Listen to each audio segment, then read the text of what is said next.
Shavua Tov Uvorach, la Torah dit que comme Moshe Rabbeinu, il est descendu de la montagne, après avoir passé 40 jours dans le ciel pour apporter la Torah, personne ne pouvait l'approcher. Pourquoi? Parce qu'il avait un visage très lumineux. La Torah elle dit Kirkaran Or Panav Shel Moshe. Son visage était très lumineux. Nos sages se sont interrogés. Ils ont dit pourquoi? Grâce à quoi Moshe Rabbeinu donc il a eu cet éclairage. Normalement, la réponse est simple sur cette question. C'est normal. Moshe il était dans le ciel devant Akadosh Baruch Hu. Pendant 40 jours, il était occupé à apporter la Torah. C'est normal. C'est l'Akdusha, c'est la sainteté. C'est ce qu'on voit aujourd'hui. On voit quelqu'un, des fois, de loin, on dit, oh là là, il a l'air d'être Kadosh. C'est un Kadosh Alion celui-là. Pourquoi il est lumineux, rouge, brillant? Ouais, déjà, des gens qui brillent parce qu'on y voit, mais bon, c'est pas la même chose. Mais, donc, on peut ressentir donc la grandeur de la personne, la sainteté de la personne par son visage. C'est ce qu'on dit toujours, on dit en hébreu, on dit panim. Le visage, c'est panim. C'est quoi panim? C'est les mêmes lettres que pnim, l'intérieur. C'est-à-dire, en fait, sur le visage, on peut savoir ce qui se passe à l'intérieur de la personne. Beaucoup de fois, on passe, on voit quelqu'un, on dit, qu'est-ce qui se passe aujourd'hui? Tu as l'air d'être un peu inquiet, tu es un peu angoissé. Ou des fois, non, ah, Baruch Hashem, tu es bien, comme on dit aujourd'hui, tu es en forme. Quel rapport? Il ne nous a pas parlé. On dit, ça se voit sur ton visage. Mais il ne nous a rien dit. On dit justement, le visage, il exprime ce qu'on a à l'intérieur. Donc pareil aussi, Moshe Rabbeinu, s'il était lumineux, c'est normal. Parce qu'il était dans le ciel, il a reçu la Torah, donc ça lui a donné cette sainteté. Mais nos sages donnent d'autres raisons. Première raison qu'il donne Rashi, il dit pourquoi il était lumineux, c'est que quand il était dans la grotte, Akadosh Baruch Hu, il a mis sa main sur son visage. Et le fait qu'Hachem, il a mis la main, c'est déjà difficile à comprendre, mais on explique. Il dit que ça lui a donné un certain Kdusha, une sainteté, et c'est pour ça qu'il était lumineux. Or, Hayim Akadosh donne un autre midrash. Il dit qu'en fait, Moshe Rabbeinu, par quoi il a mérité d'avoir cet éclairage, c'est que quand Moshe Rabbeinu a écrit toute la Torah, il a vu qu'il lui restait un peu d'encre. Il dit quoi? Il va jeter cette encre, Hazve Shalom. Il l'a prise et il s'est oint avec. Il a fait une friction, comme quand il y a des fois il a du parfum, quelque chose de bon, et alors il fait une friction pour sentir bon. Et Moshe Rabbeinu, donc il a pris quelques gouttes qui est resté donc d'encre, il les a oint sur son visage et c'est ça qui lui a donné donc cette lumière. L'Orhaïm Akadosh pose une grande question et nous aussi on se la pose. Tout celui qui entend ça tout de suite dit mais attendez, qu'est-ce qu'on va raconter? Quoi? Quand Hachem il a donné à Moshe Rabbeinu, il lui a donné, d'accord, l'encre pour écrire la Torah. Il ne savait pas combien il avait besoin, Moshe Rabbeinu, pour écrire toute la Torah. Et Hachem il sait très bien, très précis. Là, qu'est-ce qu'il a dit? Non, Moshe, quand il a écrit, il restait encore une goutte, et cette goutte-là, c'est loin avec. Rabotai, ça n'a pas l'air d'être très clair ce midrash. L'Or Haïm Akadosh, il répond, Hazve Shalom, qu'Hachem, il peut se tromper d'un millimètre ou d'un millilitre. Jamais de la vie. Mais Akadosh Baruch Hu, il a donné la quantité qu'il faut pour écrire toute la Torah.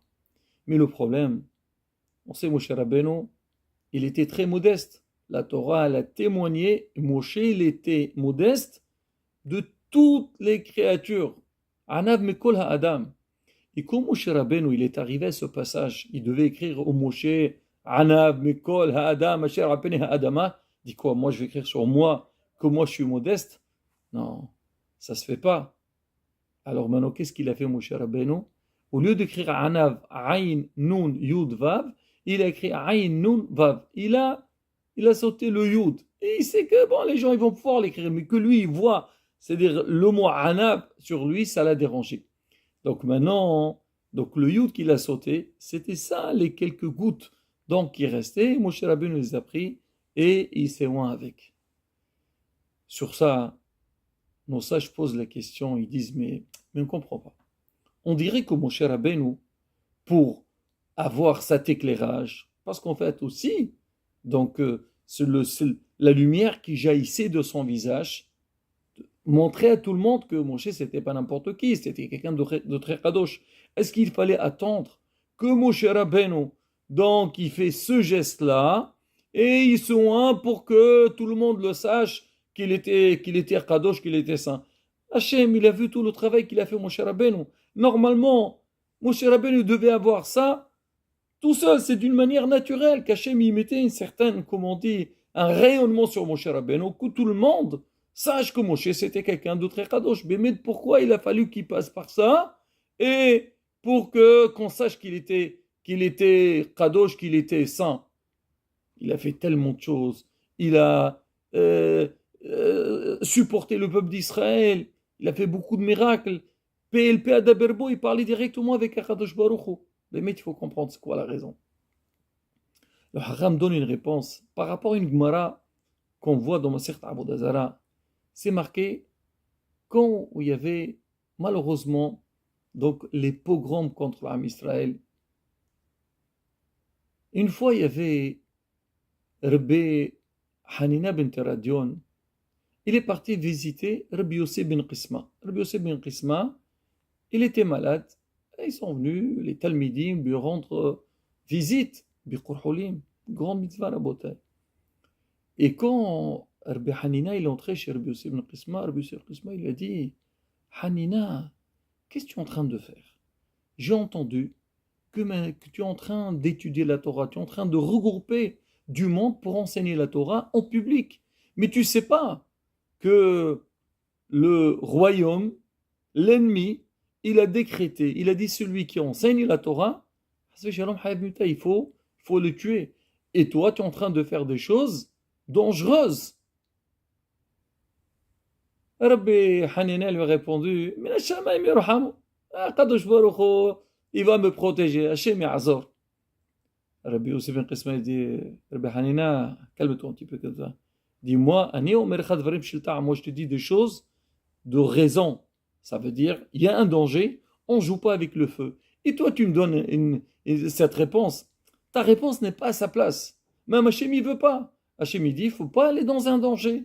Tu veux étudier en cachette, je peux comprendre. Mais là, en public, devant tout le monde. Bon. Alors, Rabbi Hanina, il demande à Rabbi Yossi ben Qisma. Alors non, Rabbi Yossi ben Qisma dit, je me demande, si ces Rechaim-là, l'ennemi, il ne va pas te prendre un jour, toi et les Sefer Torah, ils vont te brûler ensemble. Et c'est ce qui s'est passé à la fin.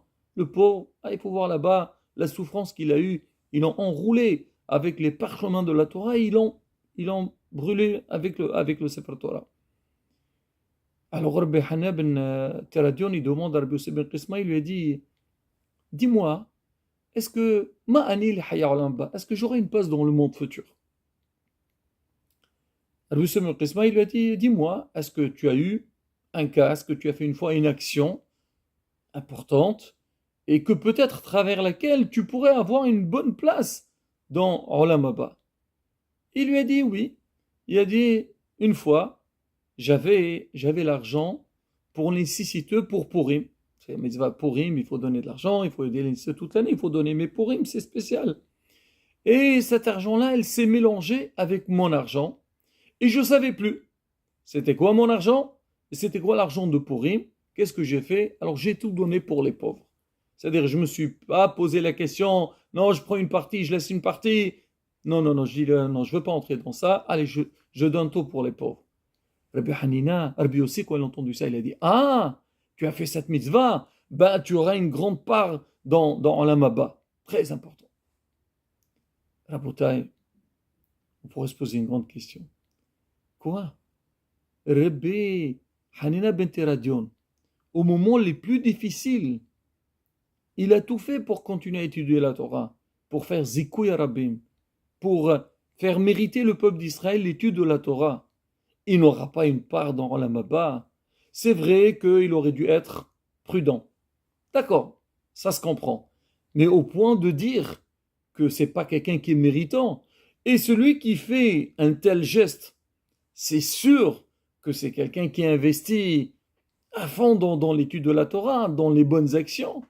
Est-ce qu'il y a un doute? Est-ce que lui, il va avoir une part dans la Maba ou pas? Ah, il a fallu que un jour qu'il y ait l'argent des nécessiteux, il s'est mélangé avec son propre argent et dire, bon, d'accord, c'est pas grave, je cède à mon argent, j'aide les pauvres, et grâce à ça, on va dire qu'il va avoir une part importante dans la Maba. Comment c'est possible? Rabotay, regardez la réponse. Donc ça, j'y réponds. Bien sûr, c'est clair, hein? Clair qu'il a une grande part et tout, mais on cherchait ici un mérite pour lui. Il dit quand lui, Rabbi Hana ben Teradion, il regroupait les gens pour enseigner la Torah, il faisait des yukoy rabim. C'était, comme on dit, quelque chose de public. Et quand on voit quelqu'un faire quelque chose devant les autres, même ce qu'il fait, c'est quelque chose d'important, des fois on pourrait se poser des questions. Ah, pourquoi il fait ça? Ah, parce que peut-être il veut se montrer, ou peut-être c'est sa nature. Donc il n'y a pas, comme on dit, une certitude que ses actions montrent que c'est quelqu'un qui est les Shem Shamaï, mais pleinement pour Akadosh Baruch Hu. Mais là, cette histoire qui est avec l'argent, il aurait pu dire lui, qui me voit? Personne ne me voit. Qu'est-ce qui se passe? Voilà, ils sont mélangés, d'accord, je prends une partie pour moi et je donne pour la Zdaka, tout est fini.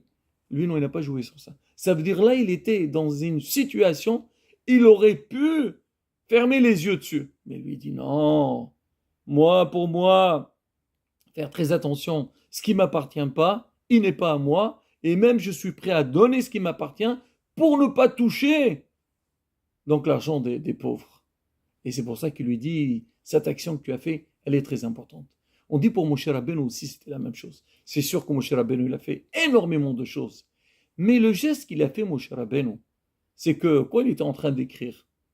Il aurait pu, Moshe Rabbeinu, écrire, Hachem lui a dit d'écrire, il aurait écrit Anav, modeste, Aïnoun, Yudvav. Et personne ne le voit. Mais Moshe Rabbeinu a dit non, non, non, non. Moi, j'aurais pu faire ça et que les gens, ils me mettent en valeur et tout. Ça ne m'intéresse pas.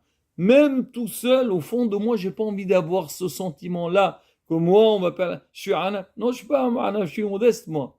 C'est pour ça qu'on dit l'action de Moshe Rabbeinu, elle a eu une grande importance devant Kadosh Baruch Hu. Malgré tout le travail qu'il a fait Moshe Rabbeinu, et que c'est sûr et certain, il était méritant.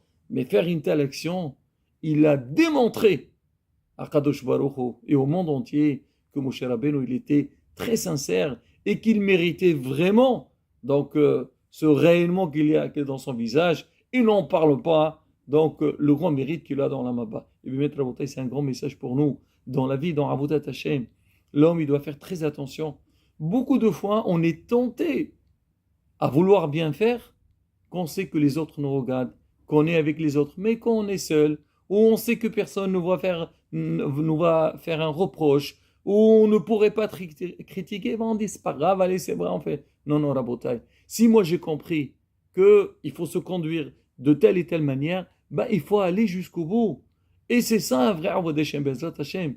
Quand l'homme il fait les choses comme elles se doivent, Bezrat Hashem, il aura la tzlaha dans tout, et bien sûr, il méritera tout le bien. Amen. Kene Rason.